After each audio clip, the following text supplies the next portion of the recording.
In the list of priorities, where does the question of independence sit? And I'll kick off with you, please, Ash.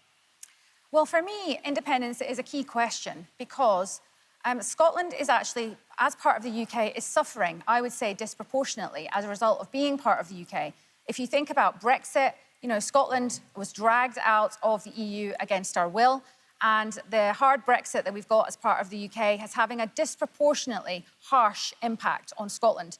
We also have a cost of living crisis, again, driven by Westminster, and high energy costs. People in Scotland are struggling right now. And for me, one of the reasons to become independent is because that is the way we'll be able to solve some of these problems for people. At the moment, under devolution, it always feels like we're fighting things with one hand tied behind our back. Priority for you, Kate Forbes? Well, quite clearly, the people's priorities right now are cost of living and our public services, reinvesting in the NHS, for example. But for me, independence has always been about a means to an end. So in a country which is rich in energy, why are people struggling to pay their bills? It doesn't add up. And the reason is that power is so far removed from the people. So independence is a means to an end. But yes, the next First Minister is going to have to govern well. They're going to have to be trusted to deliver on the NHS, eradicating poverty and tackling the cost of living crisis. And those would be my priorities. Look, independence is the golden thread that runs throughout everything we do. We have a Tory cost of living crisis. With independence, we don't just have to replace one Tory government with a pale imitation of a Tory government. We can get rid of Tory governments forever because they have never won an election in the last 50, almost 60 years here in Scotland. So yes, we will invest in our public services, but we can't do that while the Tories continue their austerity agenda. So independence is crucial to help us invest in those public services. Just because one answer, like, top priority, yes or no? It's the priority for Scotland because it's how we're going to deal with the challenges that Scotland faces. Is that a yes? But as First Minister, I will make sure it's my priority to work on the issues that are important to the people of Scotland. So that's things like the NHS, the cost of living crisis, and the economy. It's not your top priority? Good governance is my top priority, including delivering independence. Yes, independence is my top priority because it helps us to resolve the challenges we're facing with our public service. That's interesting because of all three candidates, you have been the person, if you like, who has said repeatedly that it's going to take a long time and that you have to build sustained support. And actually, I've not said it'll take a long time. Been the person I've said independence is very close. It down the road, but now you're saying it's your top priority. That's not correct at all. In fact, I was asked this question on Sunday. I know it was a rival television channel, but I said that independence is coming, is inevitable. We're at that tipping point, in fact. But what we have to do to win independence is build that consistent majority support.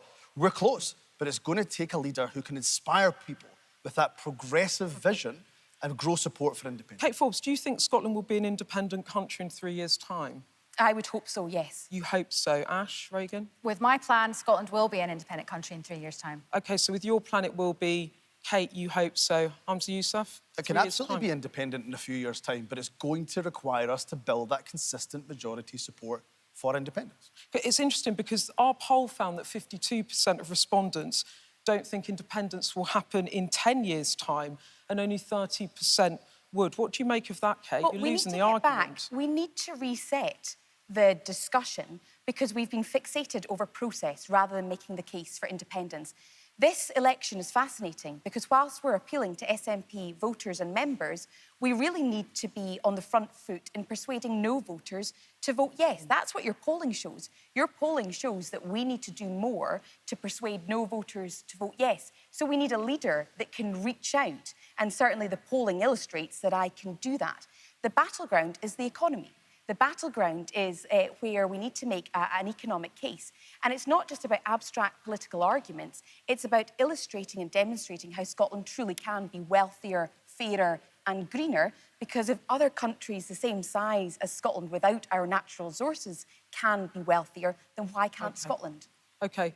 Ash Regan, what do you make of that when people say a decade ago it's not going to happen? Well, I think it is going to happen. I think there is a demand from the Scottish people. I think that the SNP hasn't been focusing on making the case for independence recently, and with me as leader, that would change.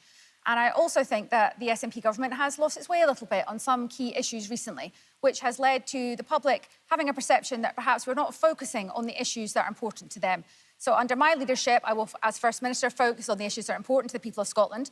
I will set the independence movement free, because rightly that should be out in civil society as part of the wider movement. And I will set up a commission to build the infrastructure for independence so that that gets Scotland ready to become an independent country. OK.